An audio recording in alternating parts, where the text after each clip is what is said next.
విజయవాడ వరదలు ప్రకృతి పరంగా ఏర్పడినవి కాదని, ముఖ్యమంత్రి చంద్రబాబు నాయుడు వల్ల ఏర్పడిన నష్టం అని అన్నారు వైఎస్ఆర్సీపీ కాంగ్రెస్ అధినేత జగన్మోహన్ రెడ్డి. ఈ రోజు కూడా జగన్ వరద బాధితులను పరామర్శించే కార్యక్రమం చేపట్టారు. అనంతరం మీడియా వారితో మాట్లాడారు. ఆగస్టు 28న వాతావరణ శాఖ తుఫాన్ ముప్పు ఉందని చెప్పినప్పుడు చంద్రబాబు నాయుడు అలర్ట్ అయ్యి అర్ధరాత్రి బుడమేరు గేట్లు ఎత్తాడు. ఈ గేట్లు ఎత్తకపోయి ఉంటే చంద్రబాబు నివాసం నీట మునిగేది. ఆయన గేట్లు ఎత్తడం వల్లే దాదాపు 6 లక్షల మంది ప్రజలు రోడ్డున పడ్డారు.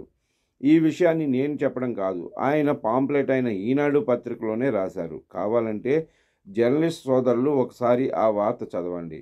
పైగా ఈరోజు సిగ్గు లేకుండా అధికారులను తీసేస్తాను అని మాట్లాడుతున్నారు. చంద్రబాబు అధికారంలోకి వచ్చిన 4 నెలలకే అందరూ అధికారులను నీకు నచ్చినట్టు మార్చుకున్నావు. మరి నీకు నచ్చినట్టు నువ్వు మార్చుకుని నువ్వే వారు సరిగ్గా పని చేయకపోతే తీసేస్తాను అంటున్నావంటే ఇంతకన్నా సిగ్గుమాలిన ప్రభుత్వం మరొకటి ఉంటుందా? ప్రతి బాధిత కుటుంబానికి చంద్రబాబు 25 లక్షల పరిహారం చెల్లించి నా వల్లే ఈ నష్టం వాటిల్లింది అని లేఖ రాసి మరీ క్షమాపణలు చెప్పాలి అని పేర్కొన్నారు.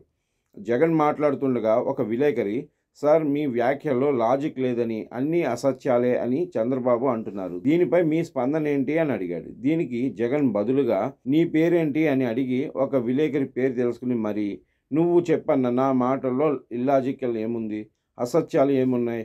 ఆగస్టు 28న హెచ్చరికలు వచ్చిన సంగతి ప్రజలకే తెలిసినప్పుడు చంద్రబాబుకు తెలీదా?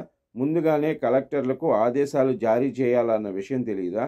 కృష్ణానది పొంగుతుందని తెలీదా? మరి నా మాటల్లో లాజిక్ లేకపోవడానికి ఏముందన్నా అని చెప్పి మరో ప్రశ్న అడగబోతుంటే జగన్ అక్కడి నుంచి వెళ్ళిపోయారు. ఇంతకన్నా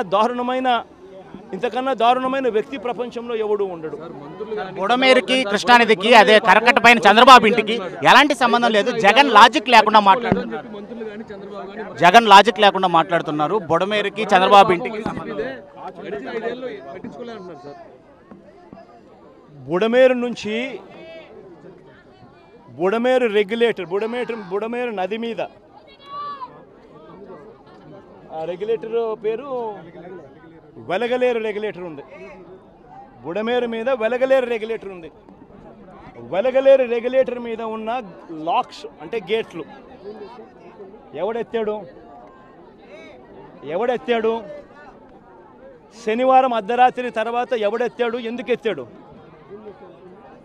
చంద్రబాబు నాయుడు గారి అది ఎత్తకపోయినంటే చంద్రబాబు నాయుడు గారి ఇల్లు మునిగేది.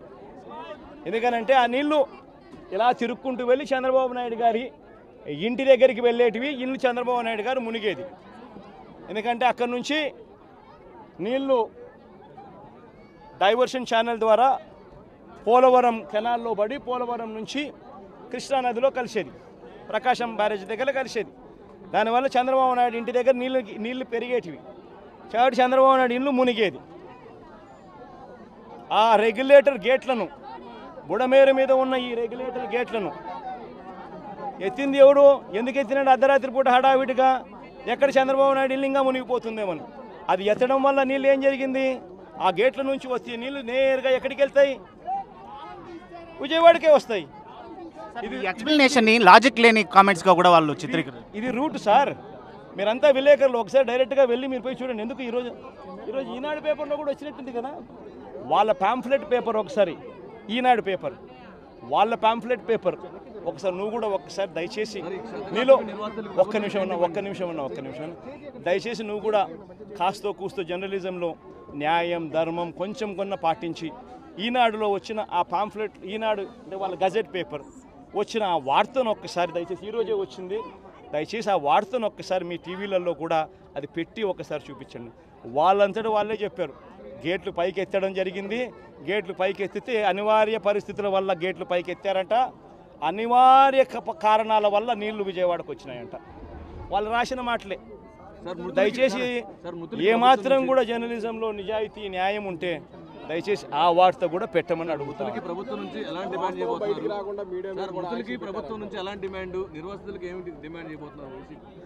నిర్వాసితులు దాదాపుగా 32 మంది ఇప్పటికే చనిపోవడం జరిగింది. ఇంకా ఎక్కువ మంది చనిపోయిన పరిస్థితులు కూడా కనిపిస్తూ ఉన్నాయి. మృతుల కుటుంబాలకు ప్రభుత్వం తప్పిదం వల్ల మరీ ముఖ్యంగా జరిగిన ఘటన ఇది. ప్రభుత్వం తప్పిదం మ్యాన్ మేడ్ ఫ్లడ్ వల్ల జరిగిన ఘటన ఇది.